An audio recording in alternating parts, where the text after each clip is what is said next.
1.4 crore doses of vaccine virtually free. And yesterday, I think 1 or 2 days ago, I heard somebody in the public recalling that Delhi has a population, I think of about 2 crores. UP has a population of 20 crores, and somebody in heading Delhi was intending for more oxygen than UP was intending. So, but forget about what we did inside, what we did for the rest of the world.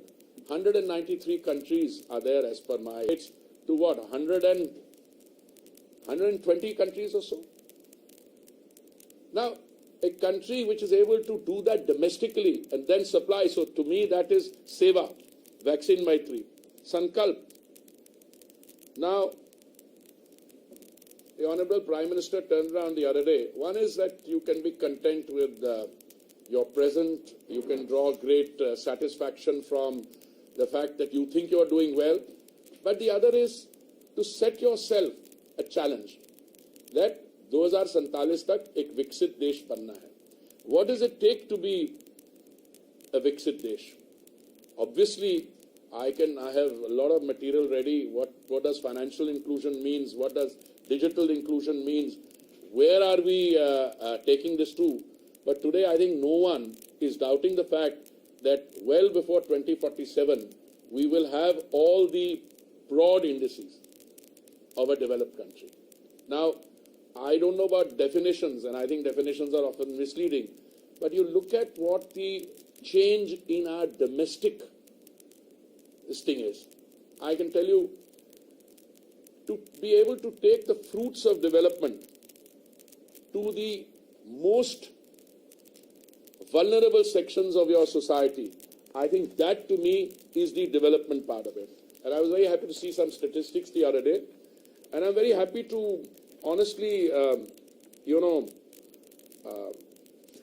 admit to you that when the Millennium Development Goals were set up by the United Nations and which concluded in 2015, I used to say, as our ambassador in New York, that the MDGs will succeed largely because a large developing country was able to lift millions of people out of poverty. Another large developing country. I don't think they're so developing now, they're the world's second largest economy. But I can tell you, the Sustainable Development Goals or Agenda 2030 will succeed because India is succeeding. And I was very happy to see some indicators the other day when a report by Niti Aayog said that 135 million people exited multidimensional poverty between 2015-16 and 2019 and 21. This is the fastest decline in rural areas from 32.59% in 2015-16 to 19.28% in 2019-21. Reduction in urban areas from 8.65% to 5.27%. So, if you can take people out of multidimensional poverty, they move into the middle class. When they move into the middle class, they are adding to an already large middle class base. When I have been saying for years that, India's success lies in the fact that you have a large domestic economy and the middle class and purchasing power. Now, I just go to a few. I can tell you about unemployment in India is below pre-pandemic levels, down from 7.2% in January 2020 to 6.5% in January 2023.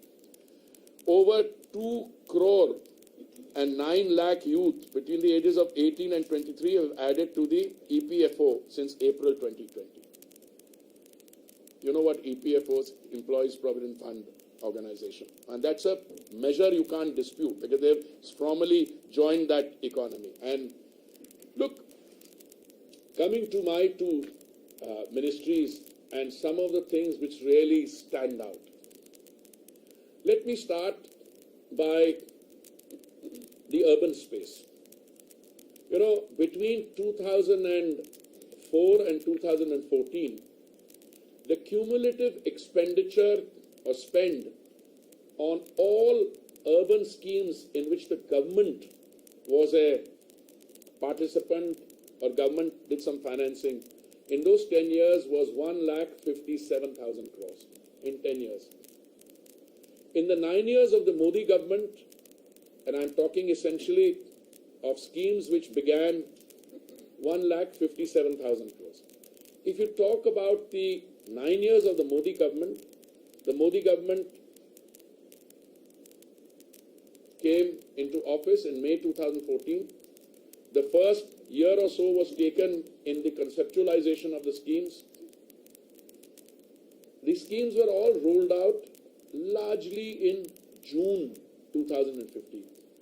So in the 8 years of these schemes and the 9 years of the overall Modi government, our cumulative spend on the urban space through these programmatic intervention is close to 19 lakh crores. From 1,57,000 crores to 19 lakh crores. I'll give you some other statistics which should provide a picture of what is happening. You know, most countries in the world, including the larger economies, and I include particularly the larger economies, when they were faced with the challenge of the pandemic, there was a tendency in most of these countries for the governments, and because they had the economic wherewithal, the resources, to provide large stimulus packages. And these large stimulus packages meant that trillions of dollars of stimulus was injected into these economies. What it resulted in was that there was already some inflationary pressure. When the stimulus was injected, that inflationary pressure ended up becoming recessionary. I can share with you, even on record, that one of my first interactions with the head of a very large, perhaps the largest oil company in the world, it was in Summer Davos, was it? And he said, I was a newly appointed minister, a few months old, and we were talking about oil prices. The normal refrain from the producing countries is that, you know, we don't determine prices. To which a student like me reacts by saying, if you don't determine prices, but you determine the amount of energy you're going to, crude oil you release into the world market, that will determine prices. He said, well, we don't do it. I said, well, I just want to leave you with one thought. There's enough pressure, there's enough problem, there's enough waiting to go wrong. And I can make I don't call it a prophecy because that would be too strong a word coming from a civil servant turned minister. But I can tell you my understanding of the situation is that if you allow the prices to go up, you will face a situation, it becomes a self-fulfilling prophecy, and the tipping point will come, the inflation will become recession, and the demand for energy will drop. And this is precisely what happened. I had a discussion with a gentleman a few months later. So how did you know? I said, I didn't know because I don't understand the situation. I'm a newcomer. I can see it happening. Today, I can tell you India's real energy growth in consumption is 3 times the world average. World energy demand is increasing by 1%. India's is increasing by 3%. How have we been able to manage this trilemma? One is availability, the second is affordability, and the third is sustainability. I can tell you with confidence that I have my ever diligent research team always gives these figures and in front of me. I'll tell you a very simple point. We have navigated our way through this global turbulence. By global turbulence, I mean, the problems in the energy market were there already before February 2022. In terms of, the Russia-Ukraine crisis, we bought from wherever we could. We consumed 5 million barrels of crude oil in a day. We used to buy from 27 sources earlier. Today we buy from 39 countries. Our daily, rush at the petrol pumps is what, 6 crore? People go to the petrol pump every day to fill up. At no stage during the crisis or today has anyone ever seriously thought. You might have a local issue in, in some area where some line has got disrupted. There was no shortage of energy anywhere. My oil companies give them full marks. Even when there were torrential rains in the northeast, they were able to supply gas cylinders by walking through water, by carrying the cylinders on their shoulders. How were we able to maintain affordability? Because the Prime Minister personally monitored the situation, and on 2 occasions, November 2021, excise on petrol and diesel. The reduction in central November 21 and May 22. He reduced the central excise on petrol and diesel by a significant part, 6 and 13 rupees, 13 and 16 rupees, and the BJP ruled states immediately reduced their VAT. Now this has resulted in a very interesting situation. The only parts of our political system which talk about one or two examples. I'm talking about the increase between June 21. No, I'm talking about the rate, first of all, petrol and diesel in July 23. Those are the latest figures because we are on 4th of August. In Guwahati, petrol retails at 98 rupees a litre. In nearby Kolkata, it retails at 106 rupees. Difference of 8 rupees per litre. Now, it's not 8 rupees a litre. When you go to fill a tank, I don't know what kind of vehicles you drive, but some of your tanks are 40 litres, some are even bigger. So if it's an average of, say, 40 litres in a petrol tank, 40 into 8, in one go. So this is the difference. Between Bhopal and Amravati, between Lucknow and Bangalore, between Goa and Raipur. Let me take Goa. 97 rupees 68 paise. Raipur, 102 rupees. Difference of 4.77 rupees. Differences in all these. This thing is Gandhinagar and Jaipur. 12 rupees different. Gandhinagar, petrol retails at Jaipur at 108 rupees 48 paise. 11 rupees 85 paisa difference. So if you multiply that by 40, and these are the only people who say that petrol price come karo, diesel price come karo. My first thing is that we are happy to look at it if international prices, but we are dependent 80% for our consumption on imports. So the world price has some. But let me also come to world prices. Far-sighted, visionary and affordability. Now we come to world market prices. Let's compare petrol increase and diesel increase between a 2-year period from June 21 to June 23. Now I will take 3 or 4 countries in our neighborhood, and then I will take a few of the larger economies. In the neighborhood, India's increase has been 2.36%, Pakistan's increase has been 11%, Sri Lanka's 79.61%. This is petrol. Nepal's increase has been 42.39%. Now let me come to the larger economies. USA, during this 2-year period, increase in petrol prices has been 30.15%. 30% increase. In Canada, 24.17%. In Germany, 19.08%. France, 22.67%. This is petrol. I'll also go to diesel. Sri Lanka, the increase.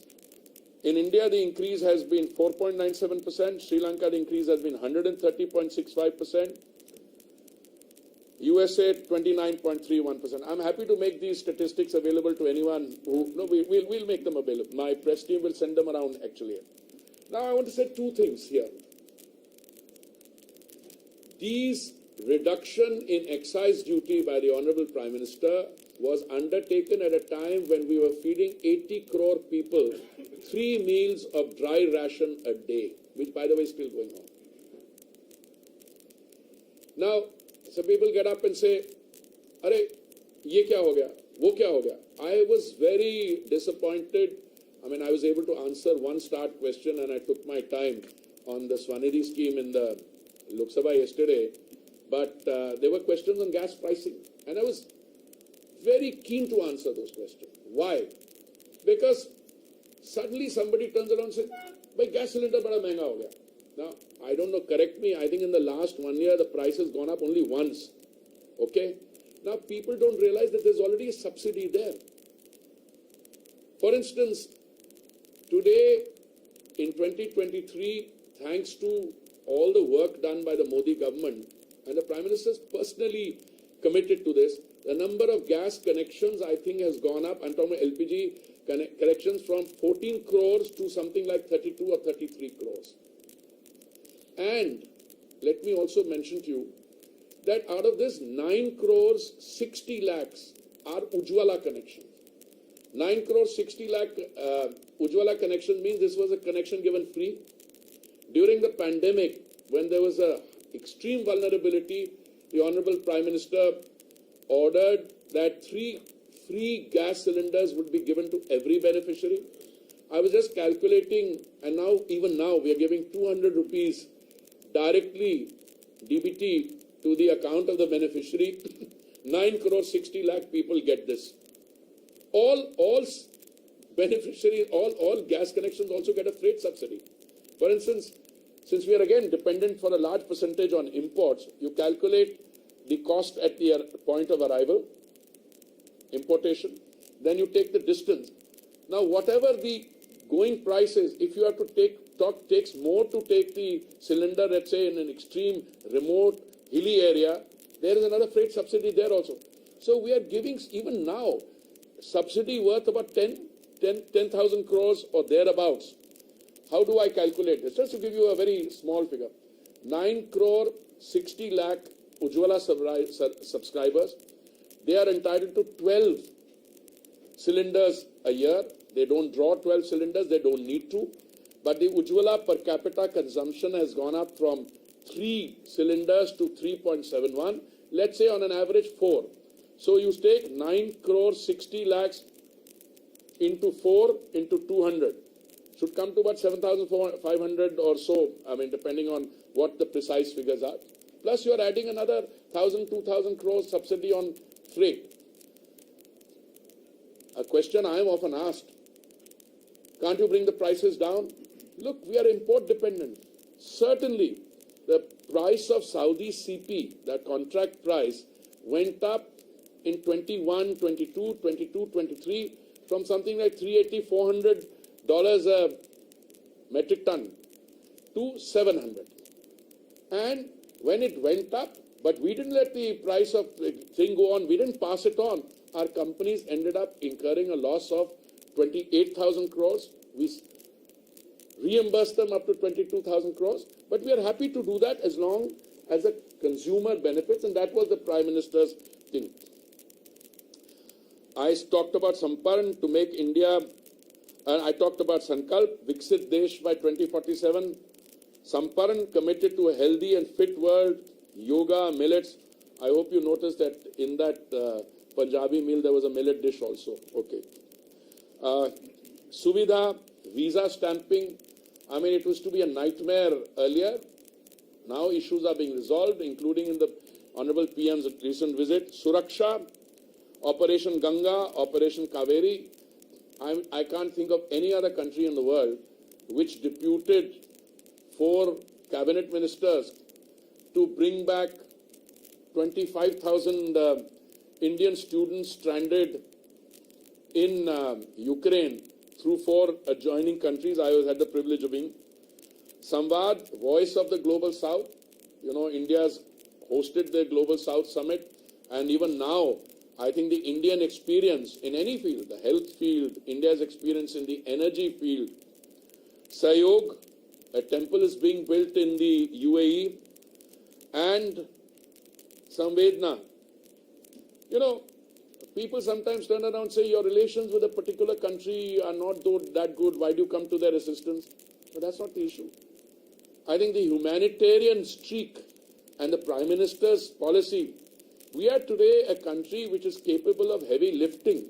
And we showed that capacity for heavy lifting when an earthquake came in Turkey. You know, the Prime Minister was not, I think, in town. I think he was traveling. If I remember correctly, it was during the India Energy Week when the earthquake took place. And I remember wherever the Prime Minister was, somewhere outside Delhi, the instructions came before anyone. We were one of the first countries to send not just relief assistance, but sizable relief assistance, both in terms of helping at the local situation with, rescuing people, other relief supplies, etc. You know, I'm afraid I'm having to jump a little. Another thing which not many people realize, every government has good intentions. I have never taken the view that previous governments didn't have good intention. But you know, sometimes the way to, the way to hell is also paved with good intentions. You must have a vision for yourself, for your country, and your ability to take that forward. Let me give you, I joined the Foreign Service in 1974. One of my first assignments was, I was not even, I was a trainee. We'd come back after the foundation course. I was attached to the policy planning division with somebody I greatly admired, Mr. Damodaran, A.K. Damodaran. We used to call him Professor Damodaran, my friend Ramu's father. And I used to sit with the section there. I used to,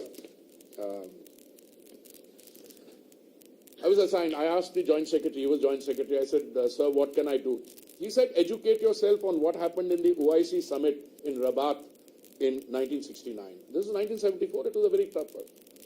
What happened by the way, many of you are so young that you don't remember what happened in 1969, but I can remind for you, we faced scorn in the international arena because at the summit where we sent a representative, India was left red-faced with having been forced to leave the OIC summit at the insistence of Pakistan, despite having been invited. You know, ek to aap invite na kariye. But he went there and Pakistan said, now how are you allowing this country in? You look at that and look at today. Look at the maturity, the intensity of your interaction with the Islamic world. I like to cite this, our relations with the UAE, what we've done on the trade front with the UAE, what we've done in terms of the India-UAE rupee settling agreement, our relations with with Saudi Arabia, our relations with Egypt, which is a traditional thing in the Islamic world. PM just went there on a highly successful visit. So, what used to happen then? But I'm not confined. I'm just giving you some anecdotes from my 50 years. So, whenever you face somebody like me, the old stories come out. But give you another example. I remember that when I was a young, director-level officer, the then Prime Minister, I think it was Shri Rajiv Gandhi, decided to establish at the 9th Non-Aligned Summit, which took place in Belgrade in 1989, it decided to establish a group called the Group of 15. What was this Group of 15? With the aim of cooperation amongst developing countries in the area of investment, trade and technology. And it was a middling group of countries that did not share much in common, hoping that they would collectively get the strength to engage as interlocutors of the developed world. 1989, not that far back. And the group aspired to talk to the West and present a united front for the developing world. Now, this is the kind of mindset you were in. Even 1980. What is it today? Today you chair the G20, the G7 is talking to you, you go and address the G7, that is the change. And that change, I respectfully submit to you, came after 2014. I can go into individual examples to say how, no. Let's say climate change. People talk about my urban infrastructure and it's fair enough. But today what you're facing is total extinction of something called the climate skeptics. The fall that you're getting is the highest in 50 years. The global warming is no longer the issue. It's global boiling now.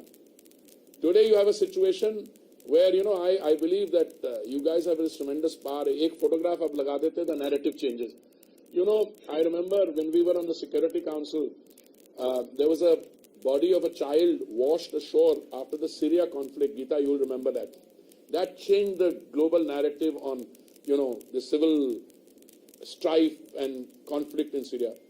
Today, if you open the Western press, you have sites of parts of Greece burning, reports from Vermont in the US. You see parts of Europe. Where was India on the climate this thing before Paris? Normal refrain was. I'm not saying we've gone away from the refrain totally. But I think the Honorable Prime Minister realized before Paris, and then again, he has crossed the problem, polluters pays principle, KP, or the other guy, you create more pollution, and the polluters pay principle. But the fact of the matter is, if a large country like India only identifies with one part, either you're part of the problem or part of the solution. The Prime Minister said, we will be part of the solution. Today, India is, what we've done in climate, but I'll take just one or two examples from my field. Today, you are offering solutions which were unthinkable. Look, I was in Geneva. The things which struck me was their great success in biofuels. And the government in Delhi then was also very keen. Mr. Sharad Pawar was Agriculture Minister, the then Prime Minister, whereby we would try and get 5% biofuel blending in. We'll get that ethanol, we'll mix it into petrol. We tried very hard. I was ambassador in Brazil till 2008, May. I went there in 2006. I came back to Delhi in 2008. Forget it, fast forward. Go to 2014. We ended the year 2014 with a new government with just 1.4% biofuel blending. So I said, sometimes your intentions are good. Many of the things that Modi ji has been able to do are not just because he thought of the idea. Some of these ideas are old ideas, but they could not implement their own ideas. We set ourselves a target after 2014 of November 2022. I'm very happy to inform you, we were able to do it 5 months in advance. And when we did 10% biofuel blending, we saved 41,000 crores on, helped us pay our farmers 42,000 crores. Now we are slowly moving from 10% blending to 20% blending. And by the way, the 20% blending target was 2030. We have brought it forward to 2025. In other words, a year and a half from now, all petrol sold at the bunk E20. It will have 20% blended biofuel. And the biofuel feed has also changed. Earlier it was made only sugarcane. Now we are making it from broken food grain. We have a 2G, second generation plant. I have to be worried about 2G. Yesterday there was some fun on that in Parliament. Second generation technology from agricultural waste of parali. We are making it from bamboo. We are even going into a third generation ethanol production from gases. And every time I speak, I find that my figures are already out of date. The other day, I said somewhere 1,000 retail outlets are selling E20. My secretary whispered, no, 1,350. I was going to use the 1,350 figure today. I was told it's 1,600. Basically, we are moving very fast to E20. Reflection of our mind. Why did we say 20%? Because someone said, and when you deal with hard economic decisions, there are people who have, I'm not shy of using the word, vested interest. They turned around and said, but अगर 20% आप blending करेंगे तो existing जो engine है उसमें कोई बदलाव की जरूरत नहीं होगी. But what happens is, my question was, if the same manufacturers from Western Europe and Japan can sell cars or manufacture cars which can take 100% mix, why can't it? Now the new generation cars or the hybrid cars which will come to India will have E85 engines, so you can take it up to 85. So today is an entirely new field of biofuels coming in. But that's not only that. Now running out of time and you have an 11 o'clock parliament, so I'm going to do this. We can continue this informally some other time. We have a plan to set up 5,000 SATAT plants. Okay? And I'm very happy to inform you that with many states we are in this thing. So, friends, from 1700, when you were a global leader, when a Seth sitting in Calcutta could transfer the entire proceedings of the East India Company through one bill of transaction, from there down, after 190 years of colonial association, I'm not even calling it dominance, association down to 4%, 4.2% and 2 point this thing for the industrial this thing, you're slowly picking up. 2014, 10th largest, 2023, 5th largest economy, and we are going to be the 3rd largest economy. Far-sighted leaders does. It's not just setting a target. There's no point in my setting a target if the ecosystem doesn't go. Now everybody is saying India is the place. Why? Because you've been able to make the point. It's not that we did not want to sign FTAs or we didn't sign FTAs, but there was a fundamental flaw in them. You were not careful when you... So if my FTA is with this gentleman here, Thailand, let's say, and Indonesia, very good. Yeah, the FTA is supposed to increase trade between the two trading partners. And when there is an increase in trade, both sides benefit. But the rule of origin was so loosely written that the goods which were coming in from that source, I don't mean any one country, Thailand or so, it was from one major supplier, as a result of which the manufacturing industries, not having the impact which completely made them vulnerable, and the manufacturing sector was disappearing. So today, I can tell you, I think Rajiv was the one who was briefing all of you the other day, Rajiv Chandrasekhar, my friend, and he said, I have 3 iPhones, they're all made in India. That is the difference. So I'm going to conclude here. I have still a lot to go, but I'll be happy of us have to go to Parliament. Yes, Vishnu. Just very brief question. Fantastic statistics. Please give us the statistics. You will get all the statistics. Have it by the end of the day. No, not only end of the day. We'll give it before that, because I have it. I have the material. I have all the material here. Just cull out mostly what I said, and then in a separate note what I wanted to say, but I didn't have the time. Yeah. So the question is, what is the new thing over here? Why are you saying all of this? Is this thing with G20 happening? G20 is no. The whole peg is Dixon. What is 2047 and what we have done in the last 9 years? I think the 9 years and going forward into the third term, third largest economy. Why do we have a degree of confidence on being able to do this? That's my conceptualization. Rajiv must have had, I think, similar. I think Jaishankar portfolios. I've tried to weave in parts of that here. I mean, I'll give you another statistic. This is a McKinsey study that India is building between 700 million and 900 million square feet of urban space every year, which is the equivalent of a Chicago. So this is the broad peg on that. So I had one question. In the current political atmosphere, every state government is offering freebies. Our budgets are not surplus. How much of a challenge do you see the state subsidies free to India's goals of becoming a... I used the expression, madam, that the good intentions, making freebies, making transport, bijli, free, there's a good intention, but it is the way to hell, because you've got now levels of bankruptcy in many of the states. You just have to see the state of countries, where countries are reaching.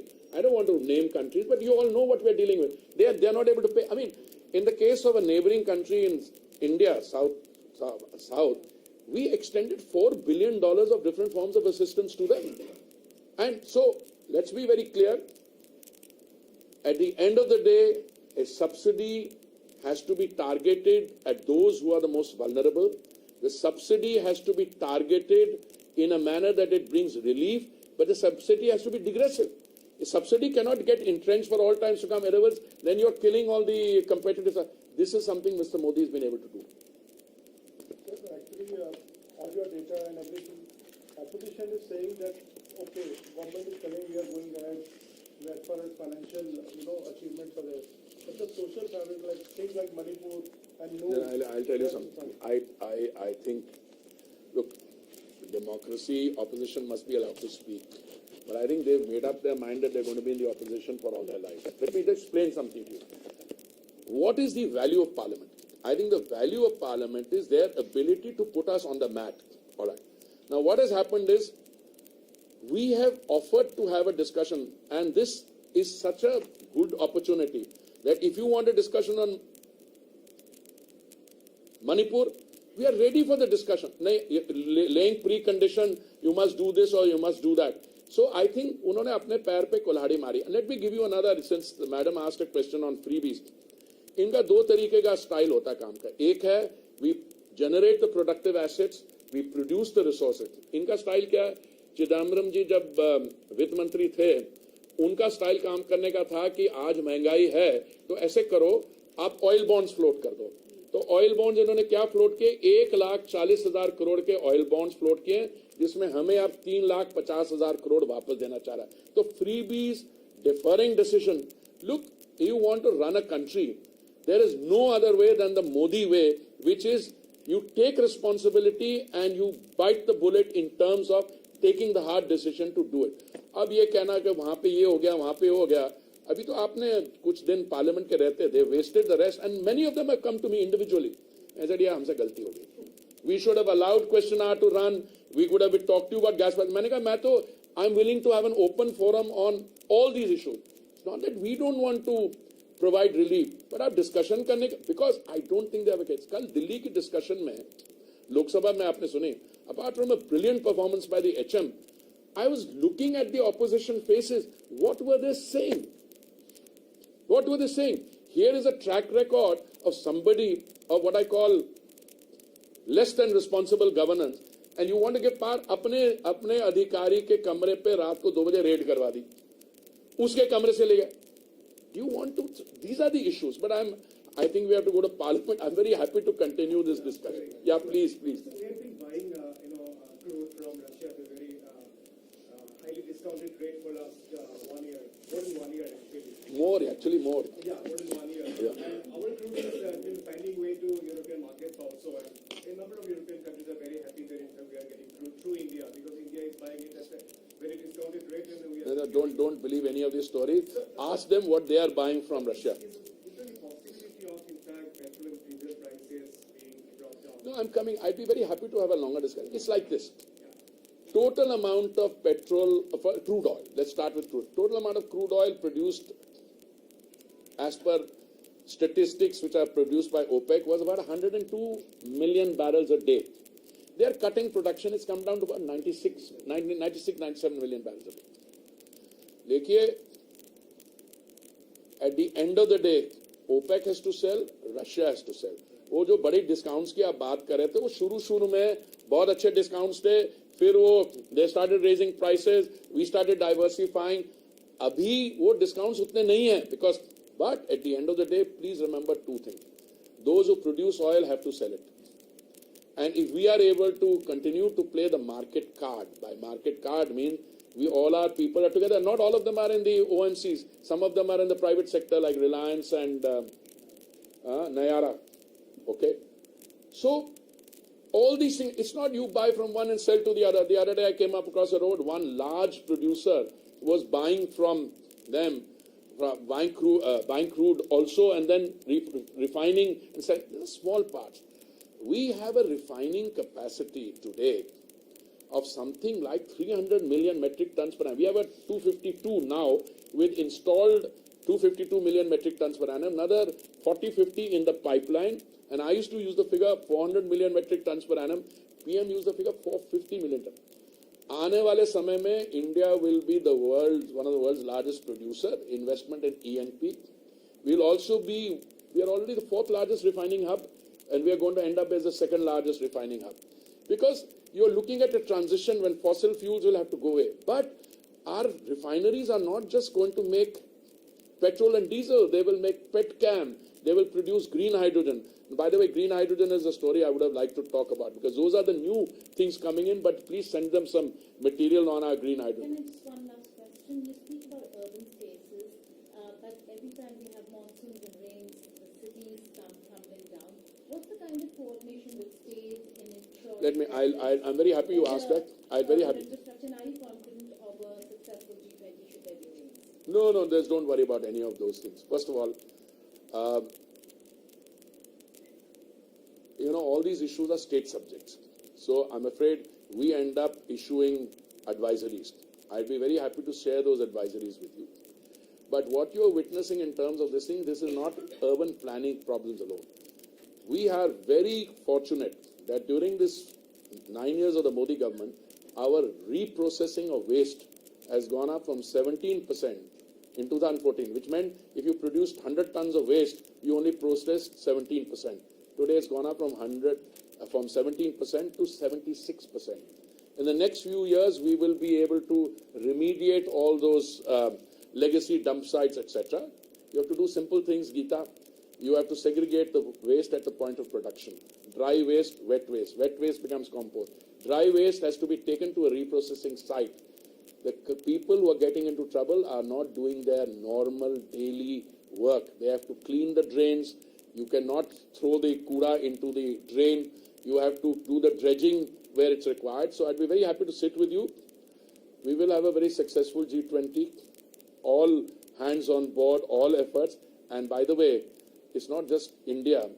I was in New York when, the highest rainfall in 50 years took place. And by the way, July, I'm going to get the figures now. July is probably 22 days in July will end up to be the hottest days in recorded history. So we have to deal with the climate thing. But in India, because we are engrossed with this and we are facing this challenge, we are very confident of being able to meet it. Thank you. I must now draw a...